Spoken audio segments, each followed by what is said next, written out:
जी बिस्मिल्लाहिर्रहमानिर्रहीम। हमारा digital electronics का ये लेक्चर है जो कि आज हम टॉपिक पढ़ेंगे वो है मल्टीप्लेक्सर्स। ठीक है। अच्छा, मल्टीप्लेक्सर हमारे पास क्या होता है? मल्टीप्लेक्सर का मतलब है हमारे पास के मैनी इनटू वन। ठीक है। हम यहाँ पर इसके लिए जो यूज़ करते हैं, मतलब सिंपल बोलने के लिए, उसको हम क्या कहते हैं? Many into one. Many into one का क्या मतलब है कि आपके पास इनपुट्स जो हैं वो बहुत सारी हो सकती हैं। ठीक है। और उन इनपुट से आपके पास सिर्फ एक आपको आउटपुट मिलती है। ठीक है। अब जो मैनी इंटू वन है उसमें आपके पास देखिए, मैंने यहाँ पर एक मल्टीप्लेक्सर की जो है वो डायग्राम से इसको शो किया हुआ है, एक रिप्रेजेंटेशन बनाई हुई है। इसमें मैंने ये बहुत सारी डाटा इनपुट्स ली हुई हैं। ठीक है। ये D1 आप इसको कह दें, इसको आप D2 कह दें, इसको D3 कह दें, अप टू सोन DN-1 या DN कह दें। और यहाँ पर आपके पास ये आपको एक सिंगल आउटपुट मिल रही है। ठीक है। और ये जो मैंने नीचे यहाँ पर लाइंस बनाई हुई हैं, these are called n select lines. इनके ज़रिए से आपने ये सेलेक्ट करना है कि और ये जो आपके पास मतलब आपने एन सेलेक्ट लाइन को यूज़ करते हुए आप बता सकते हैं कि आप कौन सी इनपुट को, आप इसमें से कौन सी इनपुट को आप यूज़ करेंगे कि आपको वहाँ पर जो रिक्वायर्ड आउटपुट है वो मिले। ठीक है।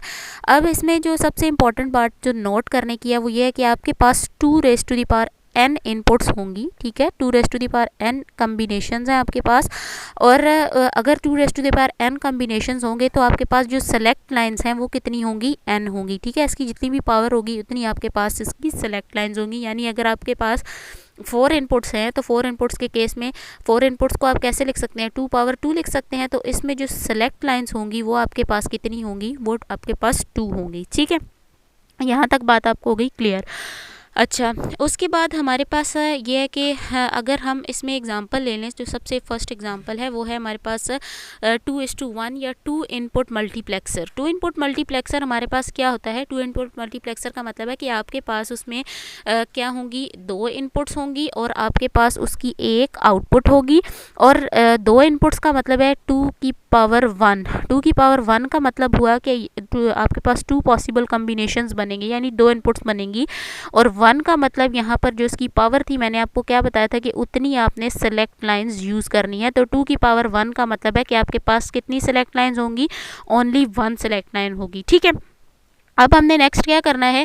अब हम इसके लिए एक ट्रुथ टेबल बना लेते हैं। ट्रुथ टेबल बनाने के लिए हमारे पास जिस तरह हम गेट्स के अंदर ट्रुथ टेबल बनाते थे उसी तरह हम इसके लिए भी एक ट्रुथ टेबल बना लेते हैं। और इस ट्रुथ टेबल में हमने क्या किया? 2 कॉलम्स बना लिए। एक जो आपके पास सेलेक्टेड इनपुट लेनी है आपने, वो आप उसके लिए कॉलम बना रहे हैं। और एक आपके पास क्या है? इनपुट सेलेक्शन, जो आपने अपनी इनपुट्स यूज़ करनी है जो कि डिफरेंट सोर्सेज से आपके पास आ रही हैं। और आपने यहाँ पर 2 सोर्सेज की बात किया तो आपके पास 2 इनपुट्स आ रही हैं। ठीक है।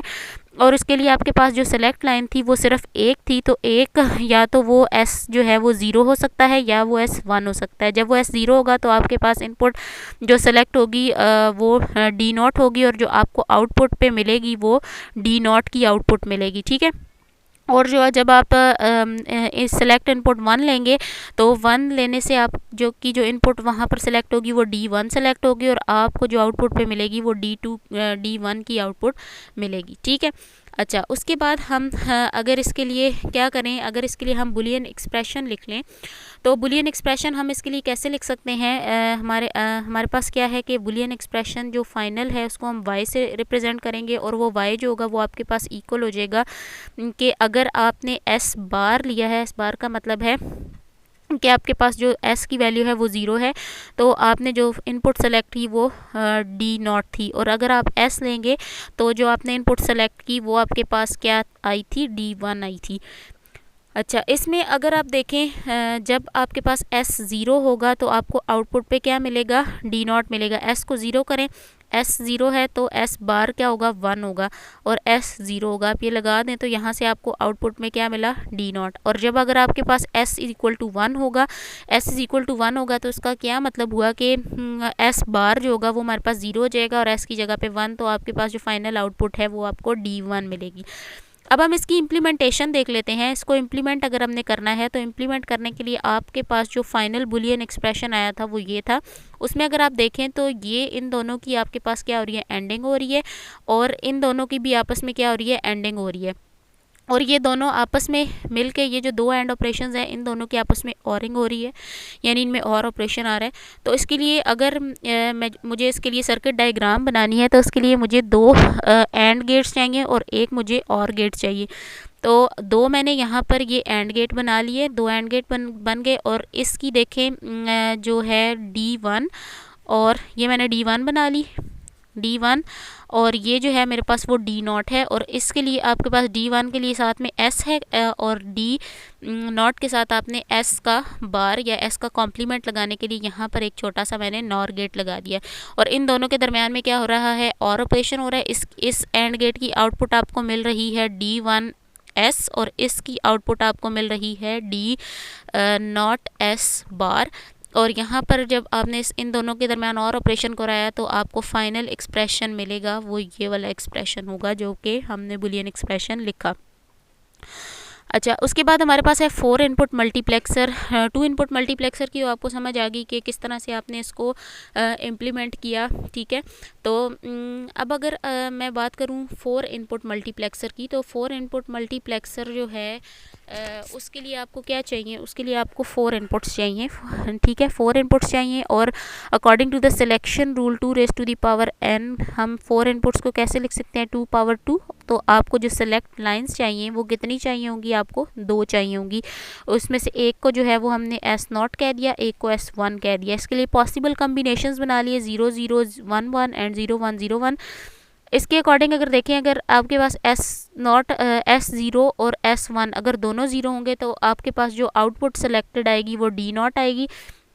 अगर S0 0 होगा और S1 1 होगा तो आपके पास आउटपुट सेलेक्टेड D1 आएगी। अगर S0 1 होगा और S1 जो है वो 0 होगा तो आपके पास आउटपुट सेलेक्टेड D2 आएगी। और अगर आपके पास S0 1 होगा और S1 भी 1 होगा तो आपके पास जो आउटपुट सेलेक्टेड है वो D3 आएगी।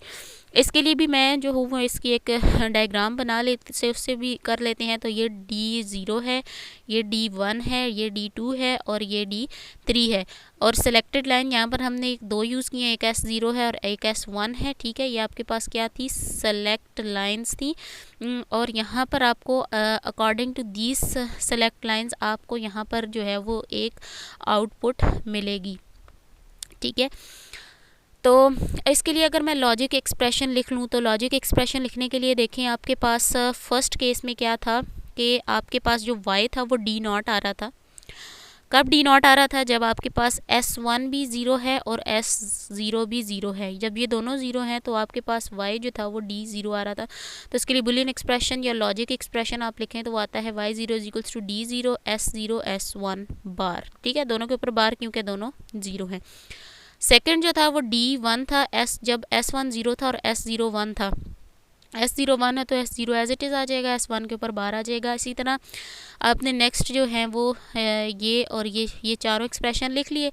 और इसका जो टोटल एक्सप्रेशन आपके पास आएगा, the total expression is like this one, कि आपने ये जितने भी एक्सप्रेशन चारों आए थे उन चारों के चारों को आपने क्या कर दिया, ऐड करके लिख लिया। अब हमने क्या करना है, अब हमने इसकी इम्प्लीमेंटेशन करनी है बिल्कुल उसी तरह जिस तरह हमने 2 इनपुट मल्टीप्लेक्सर की इम्प्लीमेंटेशन की थी, इस तरह इसी के लिए भी हमने करनी है। और इसमें आपके पास क्या है कि आपको 4 जो है वो चाहिए होंगे, 4 एंड गेट्स चाहिए होंगे आपको।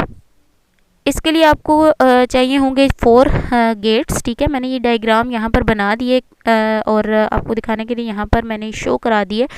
अच्छा देखो, अब आपको चाहिए होंगे 4 गेट्स, ठीक है। तो 4 एंड गेट्स चाहिए, तो मैंने 4 एंड गेट्स बना दिए ये, ठीक है। 1 2 3 एंड 4 मैंने एंड गेट्स बना दिए। अच्छा, उसके लिए देखो सबसे पहले आपके पास 2 सेलेक्टेड लाइंस थी, S0 और S1 मैंने यहाँ पर बना दी। और 4 जो थी वो इनपुट्स थी D1 D2 एंड D3। अच्छा, इसमें आपको देखो इसकी आउटपुट पे आपको मिलेगा D0 S0 बार S1 बार। तो S0 बार वाली एक लाइन इसके साथ लगा दी और एक S1 बार वाली लाइन मैंने इसके साथ इसकी इनपुट पे दे दी, ठीक है। इसी तरह आपको D1 इसके साथ एक लगाया हुआ है। एक S1 बार यहाँ से कनेक्ट कर दिया और एक जो था वो S0 यहाँ से आ रहा था, ठीक है। इसी तरह आपने ये सारों की इनपुट्स बनानी है और इन चारों का आपने एंड ऑपरेशन कराना है, तो फाइनल एक्सप्रेशन आपको वो मिलेगा जो मैंने ऊपर फाइनल एक्सप्रेशन इसका लिखा है। This one is the final expression जो कि आपको यहाँ आउटपुट के ऊपर मिलेगा, ठीक है। तो यहाँ तक तो हो गया मल्टीप्लेक्सर। इसके अलावा आप जो है वो 8 इनपुट वाला भी मल्टीप्लेक्सर बना सकते हैं, 16 इनपुट मल्टीप्लेक्सर भी बना सकते हैं, और इससे आप सो ऑन मैक्सिमम जितने भी इनपुट्स आप लेना चाहें आप लेकर बना सकते हैं। तो ऐसा कीजिए कि आप एज अ असाइनमेंट 8 इनपुट वाला जो मल्टीप्लेक्सर है उसको आपने बनाना है। उसके लिए आपने जो सेलेक्ट लाइंस हैं वो आपने चूज़ करनी है कितनी होंगी, उसके बाद आपने उसके ट्रुथ टेबल बनाना है, और उसके बाद आपने उसके लिए क्या करना है, आपने उसकी इम्प्लीमेंटेशन करनी है, ठीक है। आपने ये सर्किट डायग्राम भी बनानी है उसके लिए, और बनाकर जो है वो आपने मुझे ये बताना है कि आप लोगों से ये हो गया है या नहीं। अब जो आपके पास है मल्टीप्लेक्सर की एप्लीकेशंस हैं, तो मल्टीप्लेक्सर जो है उसकी एप्लीकेशन जो है, सबसे पहली एप्लीकेशन उसकी ये है कि ये डाटा राउटिंग के अंदर यूज़ होता है।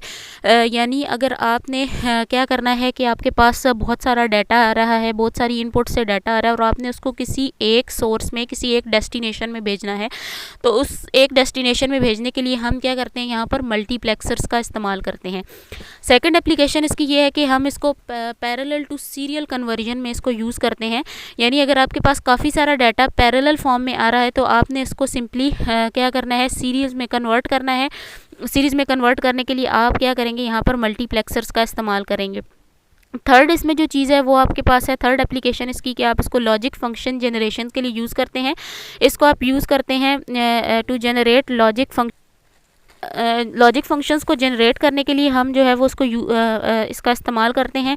और यानी अगर आपने क्या करना है कि लॉजिक फंक्शन जनरेट कर सकते हैं, या नेक्स्ट ये सारी चीज़ें जो होंगी वो हम अपने नेक्स्ट लेक्चर के अंदर देखेंगे कि नेक्स्ट लेक्चर में हम देखेंगे कि किस तरह से हम लॉजिक फंक्शंस को जनरेट करते हैं बाय यूजिंग मल्टीप्लेक्सर। एक और इम्पॉर्टेंट बात कि मल्टीप्लेक्सर को जो है वो शॉर्ट नोटेशन में हम इसको मक्स लिखते हैं, ठीक है। इसका सिंबल जो होता है वो मक्स, सॉरी सिंबल नहीं, इसको शॉर्ट फॉर्म में अगर हम देखें तो इसको मक्स लिखते हैं, और बहुत सारी जगहों पे नेक्स्ट अपने मैं लेक्चर्स के अंदर इसको मक्स कहकर यूज़ करूँगी ये वर्ड। तो उसका मतलब यही होगा कि हम मल्टीप्लेक्सर की बात कर रहे हैं। होप कि आपको यहाँ तक ये लेक्चर समझ आ गया होगा। जो मैंने असाइनमेंट दी है उस असाइनमेंट को सॉल्व करिए और मुझे बताएं कि आपको इसमें कोई प्रॉब्लम तो नहीं है। अल्लाह हाफिज़।